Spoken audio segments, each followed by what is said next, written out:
Daniil, straight sets, an hour and 14 minutes. Assess your performance, please. Yeah, that's probably the fastest three-set match I played, even though I'm not sure, but probably. I felt not bad on the court, quite well. Looking forward to next rounds. I think, the goal is always to try to play better and better every match, because every match is going to be tougher and tougher. So let's see how the next one goes. Okay, very good. Questions?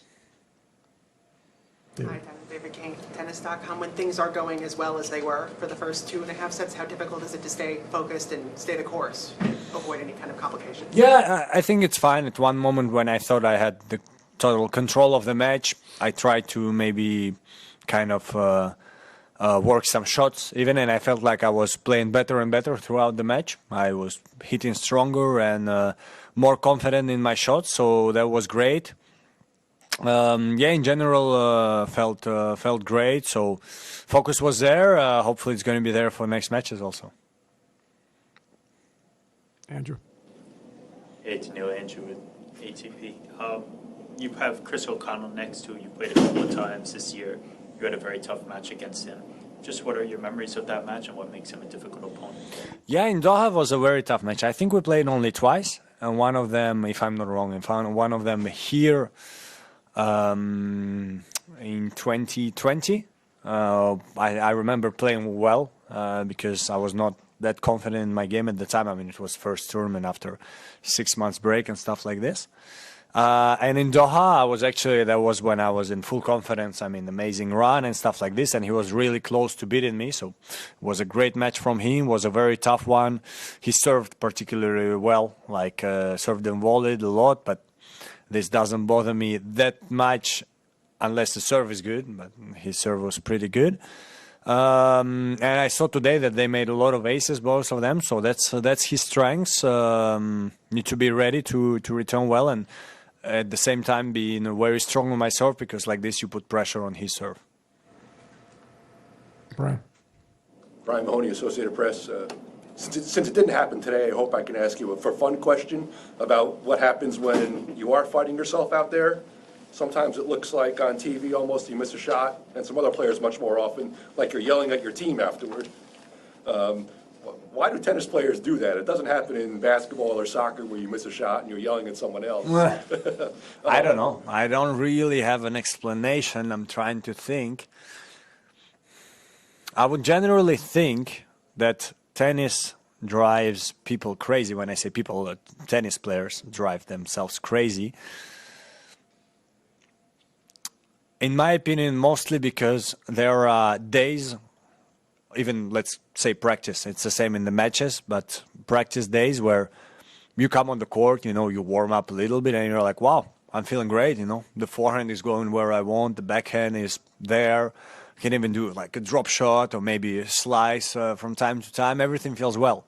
And then there's going to be days you slept well, you wake up well, you can't hit the ball in the court. And you get frustrated because then at one moment when you miss maybe 10, let's say, you're going to be starting looking at your coach and like, so what's happening? It happens to me. Let's say I miss a forehand long. So usually when you miss long, you have to cover the ball a little bit more so it goes in the court. But sometimes you think you did it, and then you ask your coach, well, I did it. What happened? And then there goes this argue, talk, and stuff like this. So I would think it's because of this, yeah. David. David Waldstein, New York Times. I just want to follow up on that. Do you think the dynamic is different because you are the boss? Actually, you hire the coach, whereas in other sports, the coach tends to be the boss? Well, generally, I would think that in team sports, I kind of see what you mean, because in team sports, it's the team who hires the coach. So probably if the player says something to the coach and let's say they disagree, I don't know. I mean, let me think about it. I had the thought and I completely lost it because it's a good question. I think it's more not about who hires the coach, because in tennis I think it's still very important for the coach to kind of be the boss, because otherwise it's not going to be a player-coach relationship. It's going to be more like either player-friend or when player is the boss, I don't think it's good. But it's more about that you're being one-on-one again with your coach. So you're every day with him, and he has only one player, and you have only him as a coach. You don't have any teammates. So as soon as something happens, you either address yourself and, let's say, I don't know, break a record or scream when you're not happy with yourself, or you think that you did something, as I just said, and you ask your coach, okay, but I thought I did, and then there goes this argument. Where in team sports, sometimes you can yell at your teammates, at the other team maybe, and stuff like this. And the coach must be much stricter because he has to control the team. He doesn't have to control only one player. So I would guess that if he doesn't impose himself, he's going to be very fast taken out by the team anyway, because they're going to take control. So he has to always show this who is the boss control, where in tennis you don't want this, because then you're going to put the player down and it's going to not going to be good at one moment. So hopefully I answered your question. Fascinating question and answer. Yeah. It's Really? a tough one to handle. Hey, Daniil. Chris Otto with US Open. I just want to ask your general feelings on playing on Ashe. Do you think over the last couple of years when you played on there a lot that it's given you a significant enough experience that you now feel like you have an advantage against most players? And how does it rate against maybe some of the other big show courts that you play on?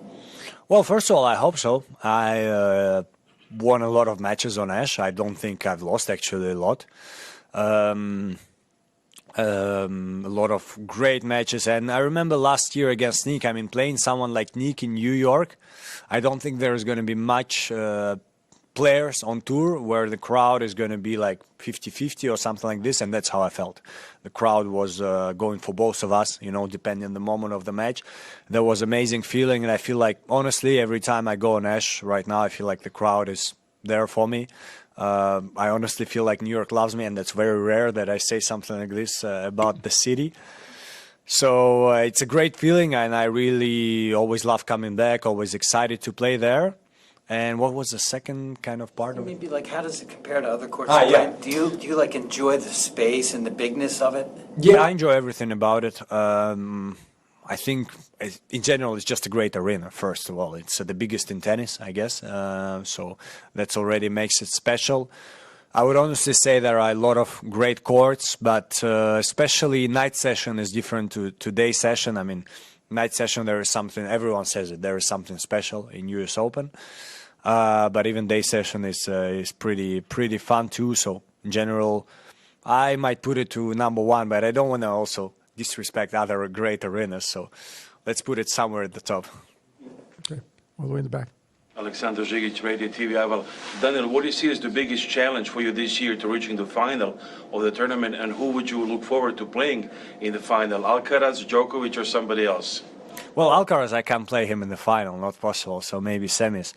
In general, it's kind of...